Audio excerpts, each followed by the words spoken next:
Hello दोस्तों, RD coaching classes में आपका स्वागत है। आज हम बात करते हैं IUPAC nomenclature of coordination compound. सबसे पहले बात करते हैं नेम ऑफ कैटायन। फर्स्टली जब भी आपको लिखना होता है आईयूपीएसी नाम, आप सबसे पहले कहाँ से स्टार्ट करेंगे? कैटायन से स्टार्ट करेंगे। कैटायन जैसे पोटेशियम आ गया आपका, सोडियम आ गया, फोर कैटायन और neutral compound. Number of ligand plus name of ligands plus name of metal, यानी कि सबसे पहले आप क्या लिखेंगे? नंबर ऑफ लिगेंड्स लिखेंगे, जैसे बाय, ट्राई, टेट्रा, पेंटा या हेक्सा, जो भी होगा उसके साथ में फिर नेम प्लस लिगेंड, और फिर आता है नेम, और उसके लास्ट में आता है oxidation state of metal in Roman number. Clear है? अब सेम रूल यूज़ करना आपको, तो कैटायन, उसका न्यूट्रल और फिर नेगेटिव। तो सबसे पहले आपको याद रखना है कि जब भी ये रूल आता है तो आपको इसी रूल के हिसाब से आपको सेट करना है।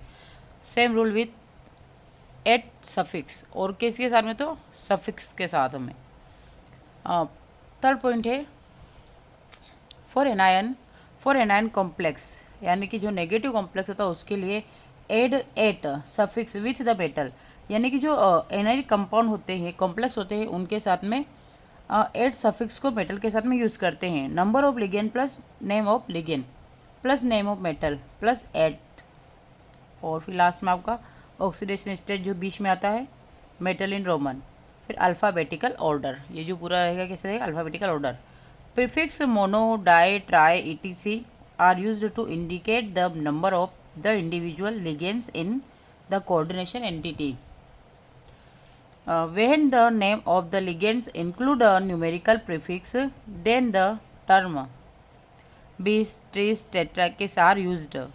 आपको कब करना है? जैसे आप प्रीफिक्स के रूप में तो mono, di, tri, tetra, ETC use कर सकते हैं, बट आपसे बोला गया है कि ये इंडिविजुअल कंडीशन के लिए होता है, ठीक है। लेकिन जब आपके पास when the name of the ligand include a numerical prefix, यानी कि जब न्यूमेरिकल्स के रूप में आता है, then term bis, tris, tetrakis are used. Clear है? The ligand to which they refer being placed a parenthesis, है ना? Example ethylene diamine. अब एथाइलिन डाईएमीन एक एग्जाम्पल ले लेते हैं बस। एथाइलिन डाईएमीन जैसे फर्स्ट में और आपका एमीन लग गया। अब यहाँ पे हम बात करते हैं, आपका एक कॉम्प्लेक्स है, इसके साथ में क्या लगा है? बिस लगा है। ये इसका कॉम्प्लेक्स, इसके साथ क्या लगा? ट्रिस लगा है, और इसी के साथ में एक कॉम्प्लेक्स में टेट्राकेस। क्लियर है? यानी कि आपको इनकी संख्या को देखकर लगाना है। क्लियर है? उसके आता है 5। तो in case of anionic complex, अगर आपको एफी दिखे तो आप क्या करेंगे? जो मेटल होता है, मेटल का फेरेट होता है, यूँ फेरस होता है, तो फेरस से हम क्या लिखते हैं? फेरेट। मतलब 8 आपको लगा देना है। क्लियर है? क्योंकि 8 एक सफिक्स के रूप में लग जाता है। फिर नेक्स्ट आता है आपका एसएन, जिसे हम टिन बोलते हैं, तो स्टेनेट हो जाएगा। अब इसे पैलेडियम बोलेंगे तो प्लम्बेट हो जाएगा। एजी के लिए अर्जेंटेट हो जाएगा। एयू के लिए ओरेट हो जाएगा। कॉपर के लिए क्यूपरेट हो जाएगा। कोबाल्ट के लिए कोबाल्टेट हो जाएगा। जिंक की बात करें तो जिंकेट। निकिल की निकेलेट। क्रोमियम के लिए क्रोमेट। प्लेटिनम के लिए प्लेटिनेट। पैलेडियम के लिए पैलेडेट, और एल्यूमिनियम के लिए एल्यूमिनेट। क्लियर है? ये थोड़ा सा कंफ्यूज करता है, इनमें थोड़ा सा ध्यान रख लीजिएगा, नाम का है ना, बस इन दो का स्पेशली ध्यान रखना है। पीबी लेड होता है और पीडी क्या होता है? पैलेडेट, यानी पैलेडियम होता है। हम यहाँ से शुरुआत करते हैं। आपको दे रखा है K4 FeCN6। अगर इसके नाम की बात करें तो सबसे पहले आपको पोटेशियम, यानी कि ये जो होता है ये कैटायन होता है, और इसके बाद इसके ऊपर नेगेटिव चार्ज, क्योंकि ये जो कैटायन होता है तो इसके साथ में ये एनायन हो जाएगा। तो जो कैटायन होता है, कैटायन से ही स्टार्टिंग होती है, तो पोटेशियम। अब यहाँ पे हेक्सा, साइनो, फेरेट, क्योंकि मेटल क्या दिख रहा है? फेरस दिख रहा है, तो ये फेरेट। और इसमें कितना है? तो यहाँ पे फेरेट जो, यानी कि इसके पास कितने लिगेंड है? 6 है, और इसके ऊपर आयरन कितने? 4 है। तो 6 से 4 गया तो कितना बचा? सेकेंड, इसलिए इसकी ऑक्सीडेशन नंबर क्या निकाल दिया आपने? 2 निकाल दी। क्लियर है? पोटेशियम के लिए के लिए पोटेशियम, फिर यहाँ से अल्फ़ाबेटिकल रूप से तो हेक्सा, साइनो, फेरेट, और फिर इसकी ऑक्सीडेशन नंबर। यहाँ तक क्लियर हो गया? ठीक है। अब नेक्स्ट देखते हैं। आपके पास ये दिया गया है प्लेटिनम NH3 2Cl2, ठीक है, इसको फिर हम नाम से समझने का प्रयास करेंगे। अब सबसे पहले आपको इसे नहीं लेना है, इसे लास्ट में लेंगे, और क्लोरीन है तो ये भी अल्फ़ाबेटिकल क्रम से लास्ट में आता है, तो ए से शुरू होता है, तो हम क्या बोलेंगे, यहाँ पे 2 लिखा है तो 2 के लिए हम बोलते हैं डाई, और NH3 एमीन होता है, तो डाई एमीन, डबल ए लगाना है ना, कैसे लगा, डबल एम, ये एमीन आएगा, क्या आएगा, हाँ, तो डाई एमीन, फिर डाई क्लोरिडो, क्योंकि अंदर अगर बाहर होता तो क्लोरीन हो जाता, तो di amine di chlorido platinum second. अब प्लेटिनम सेकेंड कैसे हो गया, क्योंकि ये जो होता है, ये जो Cl2 होता है, ये क्या होता है, न्यूट्रल होता है, और इसके पास कितना 2 ही दिख रहा है, तो कितना होगा, 2 से इसका ऑक्सीडेशन नंबर क्या हो जाएगा, 2 हो जाएगा। क्लियर है। नेक्स्ट अब आते हैं हम यहाँ पे, इसे बोलते हैं निकिल और इसे बोलते हैं कार्बोनेट। अब कार्बोनिल, अब कार्बोनिल जो होता है, तो यहाँ पे कार्बोनिल की संख्या कितनी, 4 है, तो 4, तो टेट्रा कार्बोनिल निकेल हो जाएगा। अब निकेल के लिए हम क्या यूज़ करते हैं, इसकी जो, क्योंकि कार्बोनिल जो होता है इसके ऊपर ये न्यूट्रल होता है, तो इसलिए क्या यूज़ करेंगे, 0। क्लियर है। फिर एक क्वेश्चन बनता है, इस क्वेश्चन को समझिएगा, right the IUPAC name of the following coordination compound. ठीक है, सबसे पहले आपको देगा क्रोमियम NH3 H2O 3 NCl3। अब इसमें से आप समझना कि जो NH3 होता है इसके ऑक्सीडेशन नंबर क्या होता है, 0 होता है। H2O जो होता है ये भी न्यूट्रल लिगेंड होता है। यहाँ पे Cl की बात करें तो ये इस पर -3 होता है, क्योंकि 3 ये एक Cl पर 1, तो 3 Cl पर -3। अब इसका नाम की बात करेंगे तो सबसे पहले एमिन से, तो tri amine tri aqua chromium, फिर कितना दिख रहा है, ये देखो ये न्यूट्रल है, तो बचा क्या, 3, तो थर्ड क्लोराइड। क्लियर हो गया ना, समझ में आ गया ना। तो ट्राई एमिन क्या होगा, tri amine tri aqua chromium third chloride.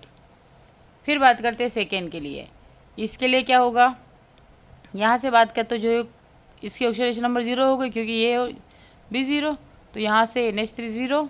इस प्रकार से आपको इनको देखते जाना है, करते जाना है। इसकी -1, H2 की 0 और NH3 की भी 0, और यहाँ पे बाहर -2 लगा है। क्लियर है। अब आपको सेट किस प्रकार से करना है, तो सबसे पहले टेट्रा एमिन, फिर एक्वा क्लोरिडो कोबाल्ट, और कितने हैं, तो -1 और -2 कितने हो गए, 3, तो प्लस का है ना, ऐसे करेंगे, क्योंकि देखो अगर ये हटा तो यहाँ से +2 और ये हटा तो माइनस का, तो ये हो गया इनका कॉम्बिनेशन, तो +3, तो क्लोराइड हो जाएगा, थर्ड क्लोराइड। फिर नेक्स्ट बात करते हैं COCl2AN2 dichlorobis ethyl diamine cobalt third ion, ये इसका नाम हो जाएगा। ठीक है, आप बाकी प्रैक्टिस कर लीजिएगा, ये आप प्रैक्टिस कर लीजिएगा, मैंने यहाँ पे कम्प्लीटली स्टेबल करके पूरा सिखाया है। ठीक है, हम सिर्फ डायरेक्ट नाम की बात कर लेते हैं। यहाँ पे देखो ये ब्रैकेट के बाहर पूरा का पूरा ग्रुप लगा हुआ है ना, आपको पूरा का पूरा ग्रुप, जैसे ये देखो ये दिख रहा है ना, तो ऐसी चीज़ों के लिए, यानी कि ये क्या है, इथाइलिन डायमीन, यानी कि मैं 2, तो इथाइल और डायमीन दिख रहा है, इथाइल डायमीन।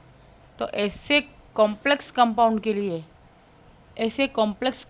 हम क्या यूज़ करते हैं, ट्रीस बीस टेट्राकिस। ठीक है, तो यहाँ से आ जाएगा ट्रीस, क्योंकि यहाँ पे ट्रीस लिखा है, तो ट्रीस इथाइलिन डायमीन। तो अब यहाँ से हम बात करते पूरा क्या है, ट्रीस है ना, ट्रीस इथाइलिन डायमीन कोबाल्ट, उसके बाद कितना है, यहाँ पे कितना है, तो 3, तो 3 यहाँ पे इस पर कितना होता है, 2 चार्ज होता है, तो 2 चार्ज के साथ में, ठीक है, कॉम्बिनेशन बनाएंगे, तो ये 3 और 2 6 हो गया, और यहाँ पे कितना है 3, तो 6 में से 3 तो कितना हो गया, 3 हो गया, तो थर्ड सल्फेट। क्लियर है, सल्फेट बनेगा, बाहर है ना इसलिए सल्फेट। फिर नेक्स्ट Pt+2 NH3 2 ClNO2।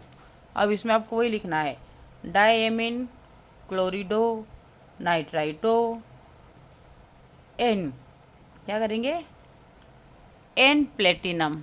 ठीक है, नाइट्राइटो आया है, उसके बाद जो लगता है तो इसके लिए हम क्या करेंगे, N प्लेटिनम, और कितना है यहाँ से ऑक्सीडेशन नंबर, तो आप देख लीजिए कितना है, क्योंकि ये तो न्यूट्रल है, बचा क्या, तो इसलिए इसका एक -1 और इसका -1, तो -1 लिगेंड से होगा, तो मेटल पे क्या चलेगा, +2 आवेश। फिर आता है NH3 5 CO3, तो इसको बोलेंगे हम पेंटाएमिन कार्बोनेटो कोबाल्ट थर्ड क्लोराइड। अब कोबाल्ट थर्ड क्लोराइड के लिए सबसे पहले आपको क्या बनाना है, यहाँ से बनाना है, तो थर्ड क्लोराइड कहाँ से, देखो ये माइनस, यहाँ से ये देता है -2, क्लोरीन देता है -1, तो दोनों को मिला के इसका क्या हो गया प्लस का, और इधर से गया तो माइनस का, क्योंकि तो इसका हो जाएगा 3, ऑक्सीडेशन नंबर क्या हुआ 3। ये भी आप देख लीजिएगा। यहाँ पे मैंने कुछ और एग्जांपल दिए, जैसे K3 FeCN6, तो यहाँ पे आपको करना है, क्योंकि यहाँ पे आपका कैटायन पहले आया, तो पोटेशियम हेक्सासाइनोफेरेट, और कितने हैं तो 6 और 3, तो कितना डायरेक्ट ऑक्सीडेशन नंबर कितने निकाल सकते हैं आप, थर्ड। बाकी ऑक्सीडेशन नंबर निकालना भी मैं सिखा दूंगी। फिर आता है K2 PdCl4, तो यहाँ से पोटेशियम, ठीक है, पोटेशियम टेट्राक्लोरिडो पेलिडेट सेकेंड आ जाएगा, है ना, 4 और 2 तो 2। फिर CONH3 5Cl2, तो पेंटा एमिन क्लोरिडो कोबाल्ट क्लोराइड, ये पूरा इसका नाम हो जाएगा, ठीक है। नेक्स्ट क्वेश्चन है वेहन आयरन एन, इसको बोल सकते हैं नाइट्रोसोनियम आयन, है ना, या nitrosonium are together in a complex then no will be NO plus, यानी कि नाइट्रोसोनियम, तो FeH2O5 NO प्लस 2SO4, तो ये जो होती है एक ब्राउन रिंग कॉम्प्लेक्स होता है। अब इसके लिए अगर बात करें नाम की, तो क्या हो जाएगा पेंटा एक्वा, क्योंकि 5 क्या है आपके और एक्वा, तो पेंटा एक्वा नाइट्रोसोनियम, क्योंकि प्लस चार्ज लग रहा है, नाइट्रोसोनियम आयरन। फिर कितना आ गया, यहाँ से देखेंगे तो कितना आ गया फर्स्ट, क्योंकि ऑक्सीडेशन यहाँ पे प्लस और यहाँ पे माइनस, तो आपका 1 बचा और सल्फेट, क्लियर है। फिर आता है सोडियम नाइट्रोप्रोसाइड SNP, जिसको शॉर्ट में बोलते हैं सोडियम नाइट्रोप्रोसाइड, तो Na2FeCN5NO, sodium pentacyanido nitrosonium ferret. यहाँ से देखिएगा सोडियम, क्योंकि ये cation, sodium pentacyanido nitrosonium ferrate second. तो इस प्रकार से ये IUPAC नेम लिखने का तरीका और कहाँ से किसके साथ कौन सा बॉन्ड बनता है, ये आपने इसमें सिंपली देख लिया है, और इसको हम अल्फ़ाबेटिकल कैसे अरेंज करते हैं। तो thank you for watching, like करें, शेयर करें, सब्सक्राइब करें।